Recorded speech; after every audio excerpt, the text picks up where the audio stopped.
আমূলে কঠোরে মেশানো নিষ্ঠুর সুন্দর এক অন্তর। একা টানে সবাইকে, কিন্তু বাঁধনে জড়ায় না। কোথাও অন্যায় অবিচার অত্যাচার দেখলে রুখে দাঁড়ায়। পদে পদে তার বিপদ, শিহরণ, ভয় আর মৃত্যুর হাতছানি। আসুন এই দুর্ধর্ষ চিরনবীন যুবকটির সঙ্গে পরিচিত হই। সীমিত গণ্ডিবদ্ধ জীবনের একঘেয়েমি থেকে একটানে তুলে নিয়ে যাবে ও আমাদের স্বপ্নের এক আশ্চর্য মায়াবী জগতে। আপনি আমন্ত্রিত। ধন্যবাদ।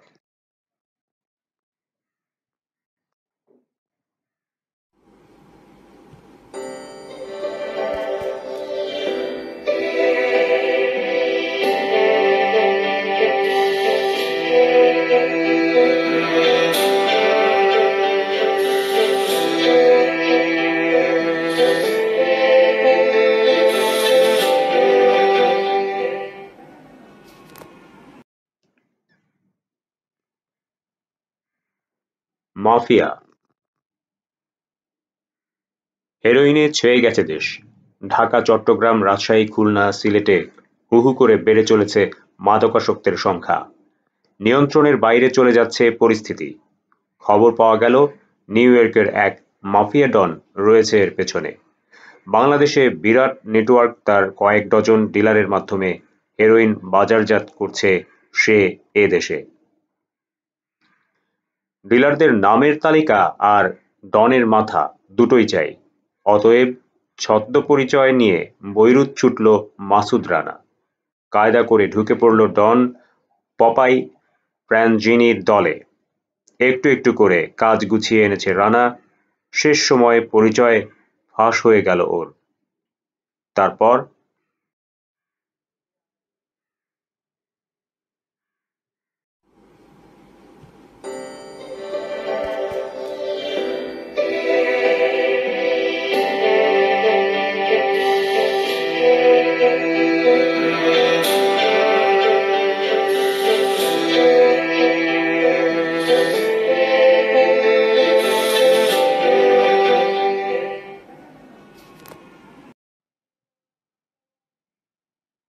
BCI head office, Motijheel. Chief administrator Sohel আহমেদের মুখোমুখি বসে আছে মাসুদ রানা। সিগারেট টানছে, ঠোঁটের কোণে মিটিমিটি হাসি। ওর দিকে চোখ কুঁচকে তাকিয়ে আছে সোহেল। হাসির কারণ বোঝার চেষ্টা করছে। বাদরটা নিশ্চয়ই কোনো কুকর্ম ঘটিয়েছে, ভাবছে সে। এইমাত্র নিজ অফিসে ফিরেছে সোহেল। বস মেজর জেনারেল অবসরপ্রাপ্ত রাহাত খানের সাথে জরুরি এক বিষয়ে আলোচনা করতে গিয়েছিল। ফিরে এসে দেখে ও বসা। তার অনুপস্থিতিতে ঢুকেছে। প্যাটের হাসি একটু একটু করে বাড়ছে দেখে সন্দেহের চোখে ডানে বাঁয়ে তাকালো সোহেল। কুকর্মটা শনাক্ত করতে চাইছে। হঠাৎ কি খেয়াল হতে আঁতকে উঠল। সরাত করে ডান দিকের ড্রয়ারটা খুলল। পেল না যা খুঁজছিল। বাঁ দিকেরটা খুলল। নেই। চেহারা গম্ভীর হয়ে উঠল সোহেলের। তাই দেখে প্রশ্ন করল রানা, কিছু খুঁজছিস নাকি দোস্ত? আমার সিগারেটের প্যাকেটটা কোথায় রানা? টেবিলে একটা কনুই রেখে ঝুঁকে বসল সোহেল। বের কর। ঘটনা কতদূর গড়াতো কে জানে। হঠাৎ করে ইন্টারকম বেজে উঠতেই হাঁপ ছাড়ল মাসুদ রানা। রাহাত খানের গমগমে গলা ভেসে এলো। সোহেল, রানা, তোমার ওখানে? জি স্যার। পাঠিয়ে দাও। জি। দাঁত কেলিয়ে হাসল রানা। এই সুযোগে দরজার কাছে পৌঁছে গেছে। দেখলি তো, যাকে স্বয়ং আল্লাহ রক্ষা করেন তাকে। সোহেলকে তেড়ে আসতে দেখে দরজা খুলে এক লাফে বেরিয়ে পড়ল। আর চোখে কাজে ব্যস্ত ওর সুন্দরী পিএস মেয়েটিকে দেখল। না, এদিকে লক্ষ্য নেই তার। আসি দোস্ত, গলা চড়িয়ে বলল রানা। পরে আবার দেখা হবে। পিএসের চোখে পড়ার ভয়ে ততক্ষণে ব্রেক কষেছে সোহেল। অসহায়ের মতো তাকিয়ে আছে রানার দিকে। কিছু না বললে খারাপ দেখায়, তাই বলল, হ্যাঁ। কিল দেখালো নীরবে। পরে হবে। গা জ্বালানো হাসি দিল রানা। জানে সেক্রেটারির সামনে কিছু করবে না সোহেল, তাই নিশ্চিন্তে প্যাকেট থেকে একটা সিগারেট বের করে ছুড়ে দিল ভেতরে। নে, একটা সিগারেট খা। মনে রাখিস, আজ আমি খাইয়ে গেলাম, পরের বার এলে শোধ করে দিস। নিঃশব্দে টাটা করে চলে গেল ও।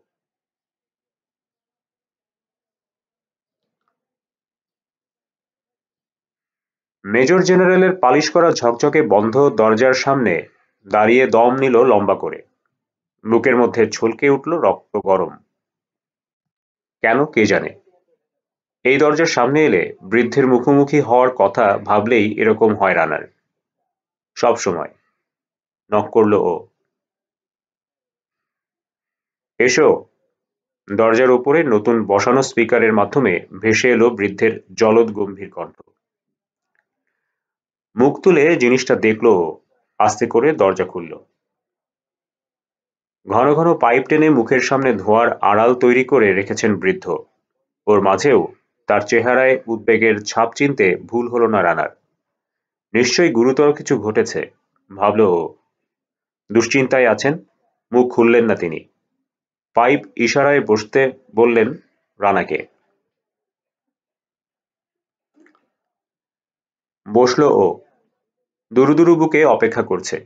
রাহাত খানের সামনে একটা প্লাস্টিক ফোল্ডার দেখল। তার ওপর একটা পাইপ করা শীট। কাগজটা ধপধপে সাদা। ফোল্ডারের পাশে চুরুটের মতো লম্বা চকচকে একটা ধাতব টিউব। চুরুটই হবে হয়তো। ওরকম টিউবেই আলাদা আলাদা প্যাক করা থাকে হাভানার সবচেয়ে দামি চুরুট। আবার নাও হতে পারে। কিছুদিন পর পর রাহাত খানের ধূমপানের অভ্যেস বদলানোর কথা জানা আছে মাসুদ রানার। ১ মাস কি ২ মাস পর পর পাইপ ছেড়ে চুরুট ধরেন তিনি। আবার চুরুট ছেড়ে পাইপ। তবে এ মুহূর্তে যখন পাইপ টানছেন তখন সামনে চুরুট থাকার কথা নয়। বৃদ্ধের মুখ খোলার অপেক্ষায় থাকল ও। মুখ থেকে পাইপ নামালেন তিনি। নড়ে বসলেন। রানাকেই দেখছেন অপলক। কিন্তু মন তার আর কোথাও পড়ে আছে। দীর্ঘ সময় পরে সচকিত হলেন। দৃষ্টি স্থির হলো সামনের শীটটার উপর। কাগজটা রানার দিকে এগিয়ে দিলেন তিনি। এটা পড়ো। তুলে নিল ও কাগজটা। দেখেই বুঝল ওটা একটা ডোসিয়ে। পড়তে শুরু করল রানা। ওটা এরকম। নাম টনি ক্যানজোনারি, ২৮। পিতার নাম নিক ক্যানজোনারি, মৃত। জন্মস্থান ক্যাস্টেলমেয়ার, সিসিলি, ইতালি। উচ্চতা ৫ ফিট ১১ ইঞ্চি। চোখের মণি কালো, চুলের রং মেটে। দৃশ্যমান শনাক্তকরণ চিহ্ন কপালের ডান পাশে ০.৫ ইঞ্চি দীর্ঘ কোনাকুনি গভীর একটা কাটা দাগ। পেশা হেরোইন চোরাচালান। ধরন দাঙ্গাবাজ, মারদাঙ্গা মানুষ, ভয়ঙ্কর বিপজ্জনক। কথার আগে হাত চলে, ভয় কাকে বলে জানে না। অতীত কিশোর বয়স থেকেই ঘরছাড়া। কয়েক বছর বৈরুত অবস্থানের পর হঠাৎ হাওয়া হয়ে যায়। ৩ বছর পর যুক্তরাষ্ট্রের নিউ অর্লিয়েন্সে উদয় হয় টনি ক্যানজোনেরি। ২ বছর পর ড্রাগ কেনাবেচার অভিযোগে মামলা হয় তার বিরুদ্ধে। পুলিশের তাড়া খেয়ে চলে যায় প্রেসকট। সেখান থেকে পর্যায়ক্রমে Arizona, Los Angeles, San Francisco প্রভৃতি জায়গা দেখা যায় তাকে। ৯২ সালে টিকতে না পেরে যুক্তরাষ্ট্র ত্যাগ করে। ফের কয়েক বছরের জন্যে গায়েব হয়ে যায়। ৯৬ সালের শেষ দিকে আবার বৈরুত এসে ঘাঁটি গাড়ে। সর্বশেষ খবর অনুযায়ী বৈরুতেই আছে টনি ক্যানজোনেরি। পুরানো ব্যবসা অব্যাহত রেখেছে। এর ব্যাপারে কোনো তথ্য পাওয়া গেলে বৈরুত পুলিশের মাদক নিয়ন্ত্রণ সেলে রিপোর্ট করুন। তথ্য প্রদানকারীকে উপযুক্ত পুরস্কার দেয়া হবে। ডোসিয়েটা দুবার পড়ল মাসুদ রানা। চোখ তুলে রাহাত খানকে দেখল। তার মুখের সামনের পর্দাটা আরো ঘন হয়েছে তখন। এ লোক কে, স্যার? তুমি। স্যার? আফসোস প্রকাশের ভঙ্গিতে মাথা দোলালেন বৃদ্ধ। ঠিক দেখল কিনা নিশ্চিত নয় ও। মনে হলো ক্ষীণ হাসির আভাসও ফুটল তার মুখে। তোমার মতো নীতিবান কেউ হেরোইনের ব্যবসা করে ভাবলে দুঃখ হয়, রানা। স্যার? পকেটে লক্ষ লক্ষ টাকার হেরোইন নিয়ে ঘুরে বেড়াও তুমি, ভাবতেই পারি না। আফসোস।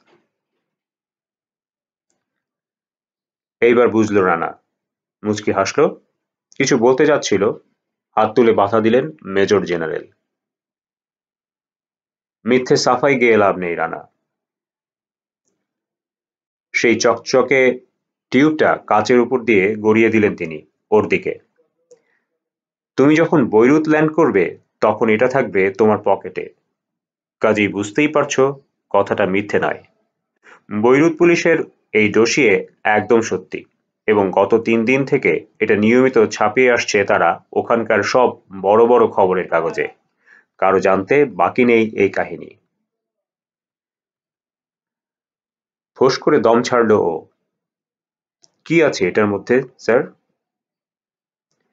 টিউবটা হাতের তালুতে নিয়ে দোলালো। নিজেই দেখো না খুলে। ওটার মুখ খুলল রানা। অনুমান করতে পারছে কি আছে, তবু নিশ্চিত হওয়ার জন্যে বাঁ হাতের করে আঙুল ভরে দিল টিউবের সরু পেটে। তারপর জিভের ডগায় আলতো করে ছোঁয়ালো আঙুলটা। হেরোইন। চোখ তুলল ও। একদম খাঁটি, পুরো $1.৫ লাখ দাম ওইটুকুর। বুঝেছি স্যার। এখন আমাকে কি করতে হবে? এটা নিয়ে ধরা দিতে হবে বৈরুত পুলিশের হাতে? না। তাহলে? নিউ ইয়র্কের মাফিয়া ডন জোসেফ ফ্র্যাঞ্জিনির নাম শুনেছ নিশ্চয়ই। সেই পঙ্গু ডন, যে হুইল চেয়ারে বসে সাম্রাজ্য চালায়? হ্যাঁ, সেই লোক। তার চোখে পড়তে হবে তোমাকে, মানে তার রিক্রুটিং এজেন্টের চোখে। কোথায় সে, বৈরুতে? হ্যাঁ। চুপ করে থাকলো মাসুদ রানা। জানে মূল প্রসঙ্গে যখন এসেছেন বৃদ্ধ, আর প্রশ্ন না করলেও চলবে। নিজেই বলে যাবেন সব গড়গড় করে। নিউ ইয়র্কের মাফিয়া কমিশন সম্পর্কে কি জানো তুমি? মোটামুটি সবই, স্যার। যেমন? ওদের কমিশন আসলে অনেকটা সুপ্রিম কোর্টের মতো, মাফিয়ার সর্বোচ্চ আনঅফিসিয়াল আদালত।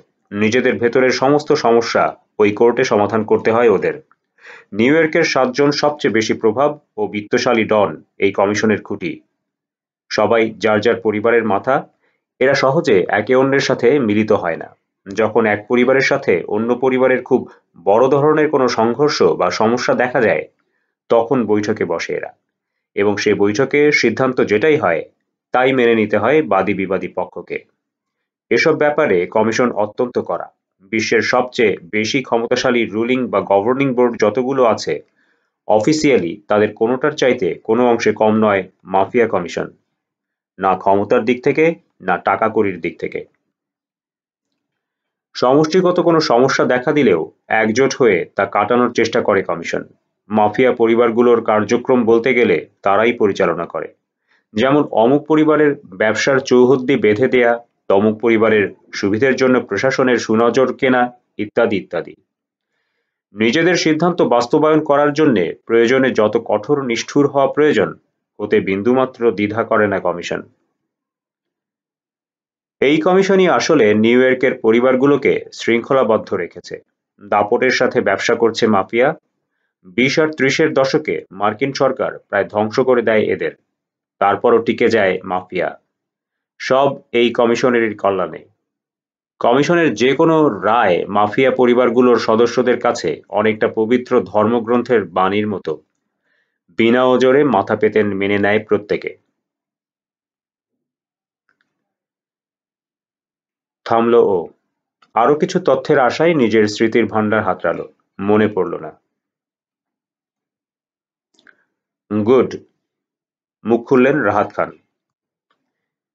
এও নিশ্চয়ই জানো যে আজকাল আর আগের মতো চুরি ডাকাতি, লুটপাট ছিনতাই, অর্থাৎ যেসবের মাধ্যমে একদিন ওরা টাকা কামিয়েছে, সেসব হাত নোংরা করার মতো কাজ করে না। ছেড়ে দিয়েছে। নোংরা ব্যবসা সবই করে বটে, তবে ভদ্রভাবে, নিট অ্যান্ড ক্লিন ওয়েতে। জি স্যার। হাতে যখন পয়সা জমে ওদের, ধরো বছর ৩০ আগের কথা। তখন থেকে মাফিয়া পরিবারগুলো আইনসিদ্ধ যত ব্যবসা আছে সবগুলোতেই নাক ঢোকাতে আরম্ভ করে দেয় এবং সফলও হয়। চমৎকারভাবে নিজেদের আখের গুছিয়ে নিতে সক্ষম হয় মাফিয়া। ওদের বুদ্ধি আছে, টাকা আছে, ক্ষমতা প্রভাব আছে, প্রয়োজনে চরম নিষ্ঠুরতা প্রদর্শনের হিম্মত আছে। শেষের এই জিনিসটা সাধারণ আমেরিকানদের ছিল না বলে দেখতে দেখতে ওদের অনেক পিছনে ফেলে গিয়েছে মাফিয়া। মায়ের কাছে মামাবাড়ির গল্প ভাবল রানা। প্যাচাল ছেড়ে আসল কথায় এলেই হয়। জি। এর ফলে আজ বলতে পারো বেশ বিপদেই পড়ে গেছে ওরা। অনেকটা হিটলারের সেনাবাহিনীর মতো। দেশ জয়ের উন্মাদনায় বিরতি না দিয়ে মাইলের পর মাইল এগিয়ে গেছে তার সেনাবাহিনী। অথচ গুরুত্বপূর্ণ আর সব রসদ, ফুয়েল ইত্যাদি পড়ে গেছে অনেক পিছনে।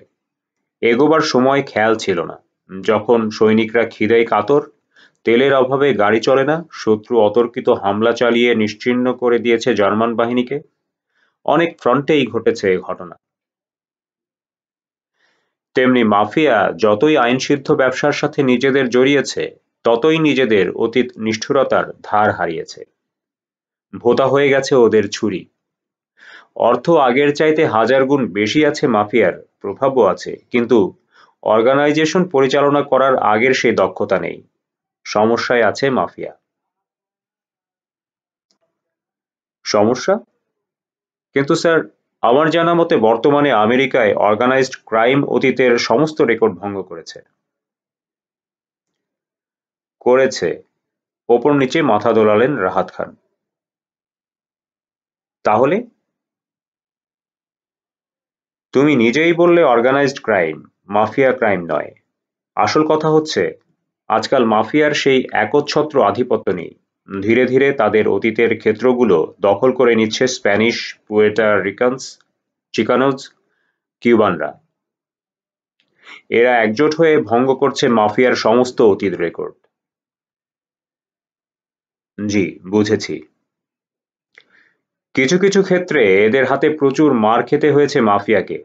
আগে ওদের কোনো পরিবারের ছেলে সন্তানের জন্ম হলে তাকে যোদ্ধা হিসেবে গড়ে তোলার আয়োজন করা হতো। এখন গড়া হয় ডিগ্রিধারী ব্যবসায়ী করে।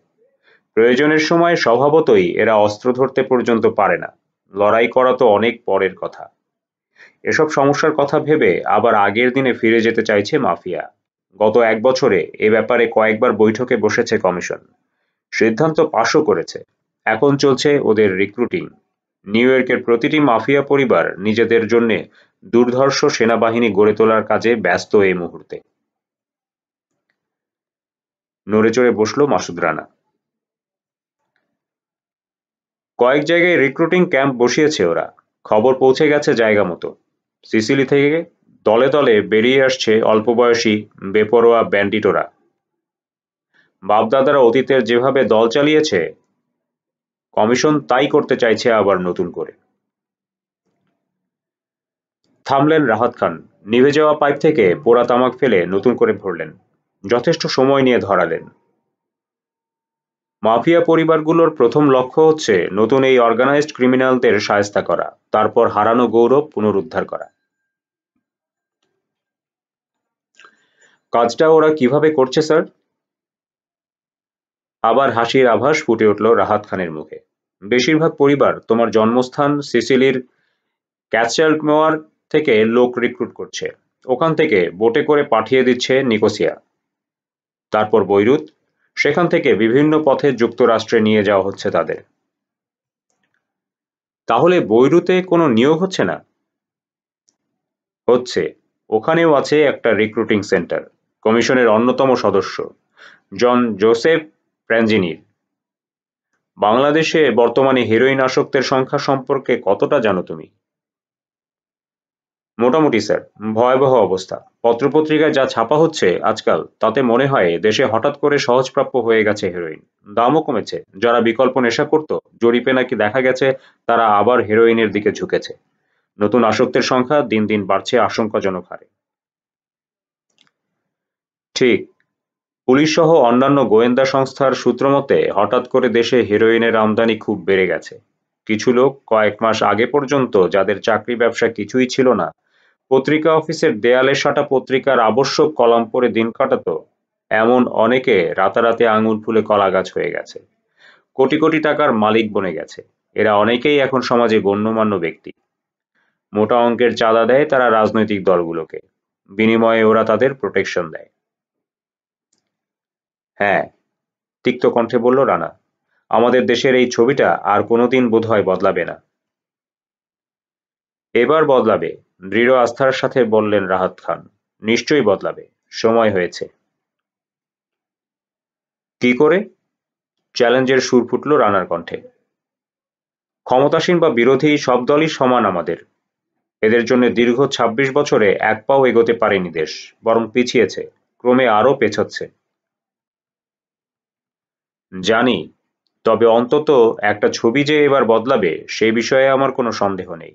সে কথায় পরে আসছি, আগে কাজের কথা শেষ করিনি। জি, বলুন। সিরিয়ার নুসাইবিনে বড় এক হেরোইনের মজুদ ক্ষেত্র আছে বলে মধ্যপ্রাচ্যের কয়েকটা গোয়েন্দা সূত্র জানিয়েছে। জায়গাটা সিরিয়া তুরস্ক বর্ডারে। বিভিন্ন স্থান থেকে এসে ওখানে জড়ো হয় হেরোইন। তারপর আমেরিকা সহ পৃথিবীর বিভিন্ন দেশে যায় স্থল, বিমান আর নৌপথে। বড় একটা অংশ সাগরপথে বৈরুত আসে। সেখান থেকে দূরপ্রাচ্য, দক্ষিণ পূব এশিয়া ও ইন্দোচীনের বিভিন্ন দেশেও চালান হয়। বছর দুয়েক ধরে এটা চলছে। এতদিন ঘুণাক্ষরেও জানা যায়নি। হয়তো এখনো জানা সম্ভব হতো না, যদি না ব্যবসা নিয়ে কামড়াকামড়ি খুনোখুনি শুরু হতো। বুঝলাম না স্যার। নুসাইবিনের হেরোইন ঘাঁটির মালিক ডন জোসেফ ফ্র্যাঞ্জিনি। প্রথম থেকেই একচেটিয়া ব্যবসা করে আসছে সে। হঠাৎ করে আরেক ডন, সেও কমিশনের ৭ সদস্যের এক সদস্য, এর একচেটিয়া আধিপত্যের ওপর হস্তক্ষেপ করে বসেছে। তারও ইচ্ছে ফ্র্যাঞ্জিনির রমরমা বাজারে ব্যবসা কর। বিস্মিত হলো রানা। কমিশনের মাথাগুলোই নিজেদের মধ্যে লড়াই বাঁধিয়ে দিয়েছে? হ্যাঁ। দ্বিতীয় জন কে? গিতানো রুগেইরো। আচ্ছা, এ লোক ডন হিসেবে একেবারেই অল্প বয়সী, জানে রানা। মাত্র ৪২ বছর বয়স তার। ৬৫-র নিচে রুগেইরোই প্রথম এবং একমাত্র ডন, সেও সেই নিউ ইয়র্কে।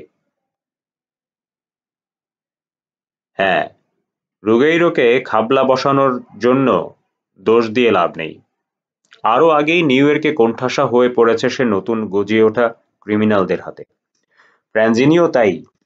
১৫ জনের বয়স আর অভিজ্ঞতা বেশি বলে আগেই হেরোইনের ব্যবসা মধ্যপ্রাচ্যে সরিয়ে এনেছিল সে। চুটিয়ে মুনাফা করে যাচ্ছিল, সহ্য হলো না রুগেইরোর। এ যেভাবে এগোচ্ছে তাতে আজ হোক কাল হোক ফ্র্যাঞ্জিনির ব্যবসায় ভাগ সে বসাবেই। সেক্ষেত্রে হেরোইনের সরবরাহ এ অঞ্চলে দ্বিগুণ হয়ে যাবে বলে আশঙ্কা আছে। কিন্তু তা হতে দেয়া যায় না। সময় থাকতে দুটোকেই উপড়ে ফেলতে হবে। কিভাবে স্যার? স্থির দৃষ্টিতে তাকালেন বৃদ্ধ। সে দায়িত্ব তোমার, রানা। না, তা বুঝেছি, তাড়াতাড়ি সংশোধন করল ও। মানে, আমি বলতে চাইছি, কাজটা কিভাবে করতে বলেন আপনি? খানিক নীরবে ধোঁয়া গিললেন মেজর জেনারেল। অন্যদের রিক্রুটিং এর কাজ অন্যখানে চললেও ফ্র্যাঞ্জিনির চলে বৈরুতে। ওখানে তার প্রতিনিধি আছে, লোক বাছাই আর নিয়োগ করা তার দায়িত্ব। এই লোকের নজরে পড়তে হবে তোমাকে, ওই দলে ঢুকতে হবে। ফ্র্যাঞ্জিনি রুগেইরোর মারামারির যত জিইয়ে রাখা যায় ততই লাভ আমাদের। জানা গেছে ঢাকা, চট্টগ্রাম, রাজশাহী, খুলনা, সিলেট এই ৫টি শহরে প্রচুর ডিলার আছে ফ্র্যাঞ্জিনির। সন্দেহ যতই থাকুক, প্রমাণের অভাবে কাউকে স্পর্শও করা যাবে না। টাকার জোরে ছাড়া পেয়ে যাবে ওরা। আমি তা হতে দিতে চাই না। যাকে ধরব, প্রমাণসহ জন্মের মতো ধরব। এজন্যে ওদের নামের তালিকা চাই আমি। কিন্তু স্যার, প্রাণের ওপর ঝুঁকি নিয়ে কাজটা করব আমি। আশা করি সফলও হব। কিন্তু তারপর? আপনি একদিক থেকে ওদের ধরবেন, আরেক দিক দিয়ে রাজনীতিকরা, আমলারা ফোন করে। বৃদ্ধকে মাথা নড়তে দেখে থেমে গেল রানা। তোমাকে আগেই বলেছি রানা, এবার অন্তত তা হবে না। কালই এ নিয়ে আলোচনা হয়েছে মন্ত্রী পরিষদের সভাকক্ষে। প্রধানমন্ত্রী আমাকে নিজ মুখে কথা দিয়েছেন তেমনটা এবার হবে না। তিনি আমাকে লিখিতও দিতে চেয়েছিলেন, আমি নিইনি। প্রধানমন্ত্রী নিজে নিশ্চয়তা দিয়েছেন। রানা, এর বেশি আর কি আশা করো তুমি? আর কিছু না স্যার।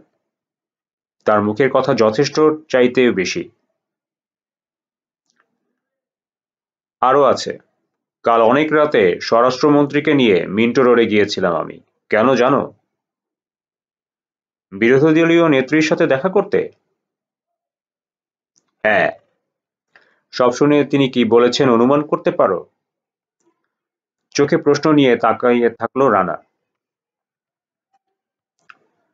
বলেছেন তার দলের নেতাকর্মীর কোনো আত্মীয়-স্বজন যদি থাকে ওর মধ্যে, সেগুলোকে আগে ধরতে। কেউ যদি তাদের মুক্তির জন্যে এমনকি আকারে ইঙ্গিতেও সুপারিশ করে, গোপনে তার নামটা জানাতে বলেছেন তাকে। এবার বুঝলে কেন এতটা নিশ্চিত আমি?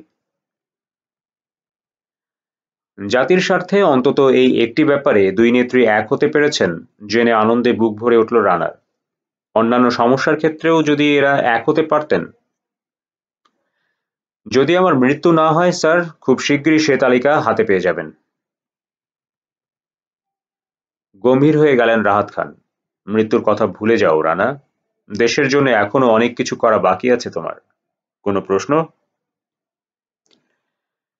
ফ্রাঞ্জিনির প্রতিনিধি নতুন লোক রিক্রুট করে কোথায় পাঠায় স্যার? যুক্তরাষ্ট্রে। ওখানে তাদের ট্রেনিং এর ব্যবস্থা করা হয়। সন্ডাগুলোকে বেছে বেছে অস্ত্র চালানো শেখানো হয় যাতে তারা রুগেইরো বা অন্য শত্রুর মোকাবেলা করতে পারে। অন্যদের হেরোইনের কুরিয়ার করে মধ্যপ্রাচ্যে ফেরত পাঠানো হয়। ফ্রাঞ্জিনির কুরিয়ারেও অভাব চলছে এই মুহূর্তে। তার অনেক লোককে ধরিয়ে দিয়েছে রুগেইরো। ওদেশে ঢোকে কি করে ওরা? নকল পাসপোর্ট নিয়ে। বৈরুতে ফ্রাঞ্জিনির নিজস্ব পেনম্যান আছে। লোকটা এই কাজে এতই ওস্তাদ যে মার্কিন কাস্টমস এ পর্যন্ত একজনকেও জাল পাসপোর্টধারী বলে শনাক্ত করতে পারেনি। ধরা তো পরের কথা। বুঝতে হবে সেও তাহলে আঙুল ফুলে কলাগাছ হয়েছে। কোনো সন্দেহ নেই। মার্কিন কাস্টমস যদি লেবানন থেকে আসা যাত্রীদের ক্ষেত্রে বিশেষ ব্যবস্থা নেয়, তাহলে সিসিলিয়ানদের মিছিল ঠেকানো তা হবে কি করে? ওরা তো কেবল লেবানন থেকেই যায় না, যায় পৃথিবীর সবখান থেকে। বৈরুতে ওদের কেবল জড়ো করা হয় আর মার্কিন পাসপোর্ট তৈরি করে দেয়া হয়। তা নিয়ে চারদিকে ছড়িয়ে পড়ে ওরা। চারদিক থেকে ঢোকে আমেরিকায়।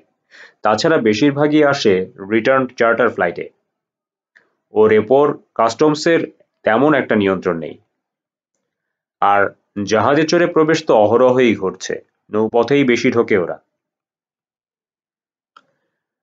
ঘন ঘন পাইপ টেনে নিজেকে আবার আড়াল করে ফেললেন রাহাত খান। ফ্রাঞ্জিনির পাইপলাইনে ঢুকতে হবে তোমাকে রানা। কেঁচোর মতো নয়, বাঘের মতো জানান দিয়ে। কিভাবে কি করবে তুমি ভেবে ঠিক করো। আমি চাই সেই নামের তালিকা। ফ্রাঞ্জিনি রুগেইরোর মাথা। আর ফেরার পথে নুসাইবিন হয়ে এসো। নুসাইবিন হয়ে? হ্যাঁ। ধুলোয় মিশিয়ে দিয়ে আসবে সব। কবে রওনা হতে হবে আমাকে স্যার? আজই সন্ধ্যায় ফ্লাইট তোমার। ফোল্ডারটা সামনে এগিয়ে দিলেন। এর মধ্যে যা যা আছে দেখে নাও সব। এগুলো বাইরে নেওয়া চলবে না। কেবল টিউবটা ঢাকা ত্যাগের সময় সাথে থাকবে তোমার। ঢাকা বা বৈরুত কাস্টমস ওটা দেখলেও না দেখার ভান করবে। সেজন্যে নিশ্চয়ই কোনো সংকেতের ব্যবস্থা আছে? আছে। কোটের বাটন হলে একটা সাদা গোলাপ কুড়ি পরতে হবে তোমাকে। ওটা দেখলে ওরাই তোমাকে খুঁজে নেবে। ফোল্ডার খুলে ব্যস্ত হয়ে পড়ল মাসুদ রানা। 15 মিনিট পর রাহাত খানের রুম থেকে বেরিয়ে এলো। করিডোরে দাঁড়িয়ে সোহেলের সিগারেটের প্যাকেট বের করলো ও। একটা ধরিয়ে বুভুক্ষের মতো একটানে সিকিভাগ পুড়িয়ে ফেলল। তারপর নাক মুখ দিয়ে গল গল করে ধোঁয়া ছাড়তে ছাড়তে এগুলো।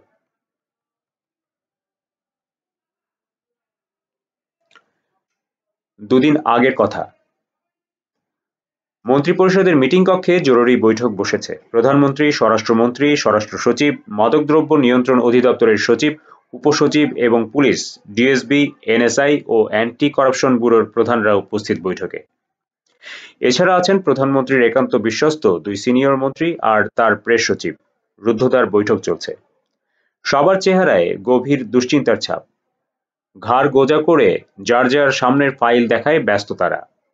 পুলিশ আর গোয়েন্দা সংস্থাগুলোর মাদকদ্রব্য সংক্রান্ত রিপোর্ট আছে ফাইলে, আর আছে দেশের প্রায় সবগুলো পত্রিকার একই বিষয়ের ওপর গত 6 মাসে ছাপা অজস্র রিপোর্টের সারাংশ। ফাইল এর মধ্যে একবার পড়ে শেষ করেছেন প্রধানমন্ত্রী, আবার শুরু করেছেন। একসময় মুখ তুললেন তিনি। একে একে উপস্থিত সবার উপর দিয়ে থেমে থেমে ঘুরে এলো তার উদ্বিগ্ন দৃষ্টি। এভাবে কোনো দেশ চলতে পারে না, মৃদু মার্জিত কণ্ঠে বলে উঠলেন তিনি। এভাবে চলতে থাকলে আগামী 10 বছরে ধ্বংস হয়ে যাবে এদেশের মেরুদণ্ড। শেষ হয়ে যাবে আমাদের ছেলেরা। জনগণের জন্যে ভালো কাজ করার প্রতিশ্রুতি দিয়ে ক্ষমতায় এসে এতদিনে কি করতে পেরেছি আমরা? কিছুই না। কেন?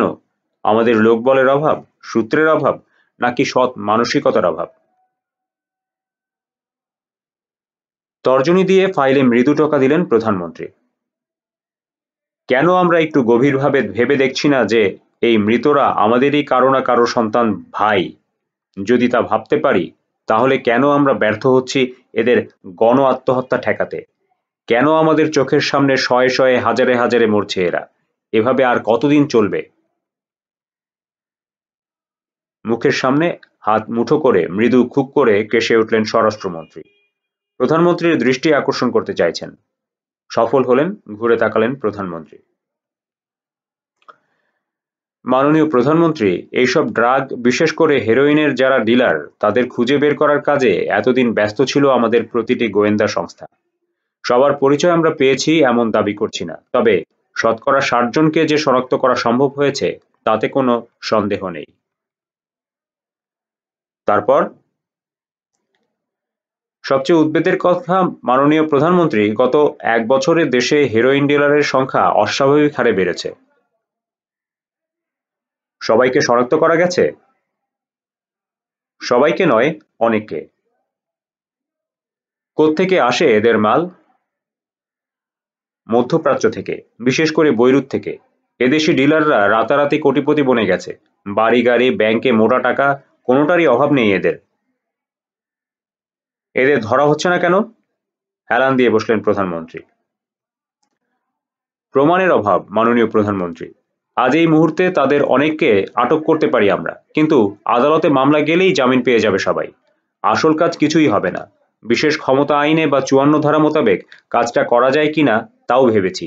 করা যায়, কিন্তু এত সব অর্থবিত্তশালীকে একযোগে আটক করলে দেশে রাজনৈতিক অশান্তি দেখা দেবে। আরো বড় অসুবিধা হচ্ছে, এদের আমরা অনির্দিষ্টকালের জন্যে আটক রাখতে পারলেও আসলে যে জন্যে এত কিছু, সেই হেরোইনের চোরাচালান বন্ধ হবে না। সরবরাহকারী এদের ছেড়ে আরো নতুন ডিলার খুঁজে নেবে। বর্তমান ডিলারদের বেশিরভাগকে শনাক্ত করতে আমাদের 1 বছরের কিছু বেশি সময় লেগেছে। নতুনদের বেলায় হয়তো সময় আরো বেশি লাগবে। তাহলে? খানিকটা হতাশ দেখালো প্রধানমন্ত্রীকে। এর থেকে রেহাই পাওয়ার কি উপায় ভেবেছেন? জি, ভেবেছি। এর একমাত্র সমাধান হচ্ছে সরবরাহকারীদের নিশ্চিহ্ন করে দেয়া। গত বছর 2-1 ধরে এক মাফিয়া ডন বৈরুতের মাধ্যমে এশিয়ার এই অংশে হেরোইন সাপ্লাইয়ের বড় এক পাইপলাইন চালু করেছে। তার মালই বেশি আসছে বাংলাদেশে। আপনার সামনের ফাইলে দেশে মাদকাসক্তের সংখ্যা আকস্মিকভাবে বেড়ে যাওয়ার ব্যাপারে যে রিপোর্টগুলো আছে, এর জন্যই সে দায়ী। খুব শীঘ্রই সম্ভবত আরও এক ডন যোগ হবে তার সাথে। বর্তমানের তুলনায় দ্বিগুণ হেরোইন আসবে দেশে। সরবরাহ অতিরিক্ত হলে যা হয়, দাম পড়ে যাবে জিনিসটার। নতুন নতুন আসক্তের সংখ্যা বেড়ে যাবে হু হু করে। সব তথ্যই আছে আমাদের হাতে। চেহারার রং মুছে গেল প্রধানমন্ত্রীর। সেই ডনকে নিশ্চিহ্ন করা গেলে পরিস্থিতির উন্নতি হবে বলছেন? অন্তত কিছুদিনের জন্য হবে, মাননীয় প্রধানমন্ত্রী। তবে শুধু ওতেই চলবে না। আমাদের বিশ্বাস, ডনের কাছে তার বাংলাদেশি ডিলারদের নামের তালিকা ও তথ্য প্রমাণ অবশ্যই আছে। সেটাও পেতে হবে আমাদের। এদেরও যাতে সমূলে ধ্বংস করতে পারি আমরা, এবং তা যত দ্রুত সম্ভব করতে হবে, দেশের পরিস্থিতি আরো খারাপ হওয়ার আগেই। সে কাজে হাত দিতে কোনো সমস্যা আছে? জি আছে। কি সেটা? কাকে দিয়ে করাবো আমরা এই কাজ? পুলিশকে দিয়ে?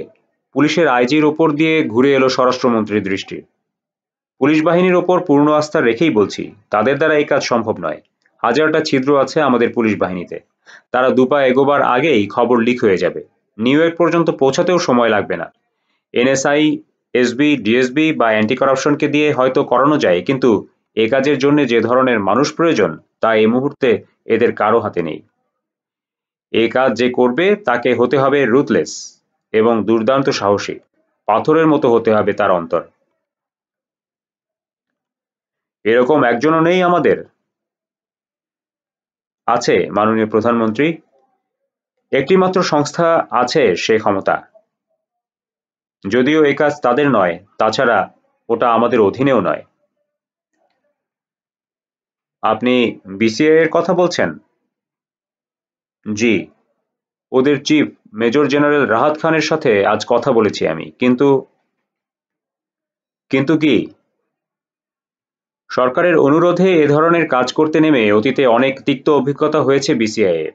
ওরা প্রাণের ঝুঁকি নিয়ে আসামি ধরে এনে দেয়। মন্ত্রী, সংসদ বা আমলারা তাদের নিজেদের আত্মীয় স্বজন পরিচয় দিয়ে ছাড়িয়ে আনে। বহুবার ঘটেছে এরকম।